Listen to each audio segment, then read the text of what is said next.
Hello বন্ধুরা, সবাই কেমন আছো? আমি অনেক অনেক ভালো আছি। আমার একটা নতুন ভিডিওতে তোমাদেরকে অনেক অনেক ওয়েলকাম। আজকে একটু বাজার চলে গেছিলাম আমি, আমার বর আর আমার ছেলে মিলে।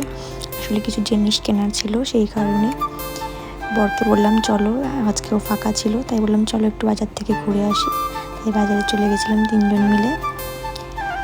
আর বাজারে গিয়ে তো প্রথমেই আমরা চলে গেলাম ভি মার্টে। এখানটায় দেখি কী কী কালেকশন আছে নতুন। তো সেই বাচ্চাদের সেকশনটা একটু ফার্স্টে ঘুরে ঘুরে দেখছিলাম ছেলের জন্য জামা নেওয়ার জন্য। আর এখানটায় এসে তো আমার ছেলে খুবই মজা পেয়ে গেছে। ও এখানটায় এসে একদম লুকোচুরি খেলা শুরু করে দিয়েছে। ওকে আমি খুঁজেই পাচ্ছিলাম না। এই যে দেখো ও কীভাবে দৌড়াচ্ছে, আসলে অনেকটা আনন্দ পেয়েছে এখানটায় এসে। ওখান থেকে আসতেই চাচ্ছিল না, ওকে জোর করে ওখান থেকে নিয়ে এসেছি। তারপর ওখান থেকে শপিং করে আমরা বেরিয়ে গেলাম।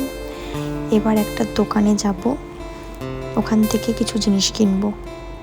আর আমার বর দেখো আমাকে কোন উলি গলি দিয়ে নিয়ে যাচ্ছে, আমি চিনি না, ওই চিনে, ওই আমাকে নিয়ে যাচ্ছে। তারপরে চলে আসলাম হচ্ছে বেবিসে, ছেলের জন্য জামা কিনতে। আসলে ওইখানটায় ছেলের জন্য ঠিক ভালো কালেকশন পাইনি, তাই ছেলের জন্য কিছু নেইনি। এখানটায় এসে ছেলের জন্য জামা দেখছিলাম, তো অনেক জামাই দেখাইছে, তো দেখা যাক কোন জামাটা নেই।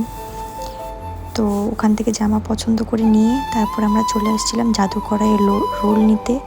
রোল নেওয়ার পর আমরা এখন বাড়ির দিকে রওনা হব। আর তোমরা এই মন্দিরটা কে কে চেনো? জলপাইগুড়ির খুবই বিখ্যাত মন্দির। যে যে চেনো প্লিজ কমেন্ট করে জানিও, ঠিক আছে? তো আমরা এখন বাড়ি যাচ্ছি। বাড়ি যাওয়ার পথে দেখো আজকে জামাই ষষ্ঠীর বাজার জন্য কতটা ভিড় ছিল। আসলে সামনেই তো জামাই ষষ্ঠী, তাই আজকে ভালোই ভিড় ছিল বাজারে।